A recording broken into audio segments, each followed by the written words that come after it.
കെട്ടിടം ഉൾപ്പെടെയുള്ള അടിസ്ഥാന സൗകര്യത്തിനായി നിരാഹാര സമരവുമായി മലപ്പുറം മഞ്ചേരി ഗവൺമെന്റ് നഴ്സിംഗ് കോളേജിലെ വിദ്യാർത്ഥികൾ 4 വർഷം മുമ്പ് പ്രവർത്തനം ആരംഭിച്ച കോളേജിനാണ് ഇപ്പോഴും സ്വന്തമായി കെട്ടിടമില്ലാത്തത്.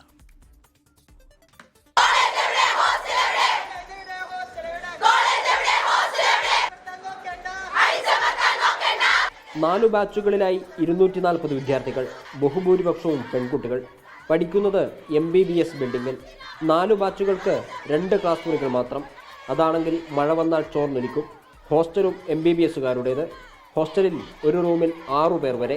4 വർഷം ഇവിടെ തുടങ്ങിയിട്ട് ഇതുവരെ ഞങ്ങൾക്ക് ഒരു കോളേജോ ഒരു ഹോസ്റ്റലോ ഒരു നല്ല കെട്ടിടമോ പോലും ഇല്ല.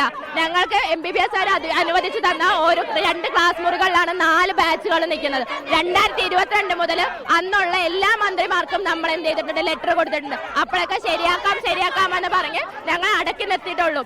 233 വിദ്യാർത്ഥികൾ പഠിക്കുന്ന കോളേജിൽ വെറും പ്രിൻസിപ്പൽ ഉൾപ്പെടെ 7 ടീച്ചർമാർ മാത്രമാണുള്ളത്. എന്തിനാണ് ഈ പ്രഹസനം? ഒരു കെട്ടിടം ബോർഡ് ഉണ്ടെങ്കിൽ മാത്രം ഒരു കോളേജായോ, ഒരു നഴ്സിംഗ് കോളേജോ? കയറിയിരിക്കാൻ ഒരു സീറ്റ് പോലും ഇല്ല, കസേര പോലും ഇല്ല. നഴ്സിംഗ് കോളേജിനും നഴ്സിംഗ് സ്കൂളിനുമായി നേരത്തെ ചരണിയിൽ 5 ഏക്കർ സ്ഥലം ഏറ്റെടുത്തിരുന്നു. ചെരിവ് മൂലം പ്രദേശം നിർമ്മാണ പ്രവർത്തനത്തിന് അനുയോജ്യമല്ലെന്ന് മരാമത്ത് വകുപ്പ് റിപ്പോർട്ട് നൽകിയതോടെ നടപടി മുടങ്ങി. പഠിക്കാൻ വന്ന ഞങ്ങളാണോ കെട്ടിടവും നിർമ്മിക്കേണ്ടതെന്ന് വിദ്യാർത്ഥികൾ ചോദിക്കുന്നു. 24 മലപ്പുറം. ലോകത്തെവിടെയായാലും ഏത് സമയത്തും 24 വാർത്തകളും ഓഗ്മെന്റഡ് റിയാലിറ്റി പാക്കേജുകളും എക്സ്പ്ലെയിനറുകളും വിശദമായി കാണാൻ ഞങ്ങളുടെ യൂട്യൂബ് ചാനൽ നിങ്ങൾക്ക് സബ്സ്ക്രൈബ് ചെയ്യാം.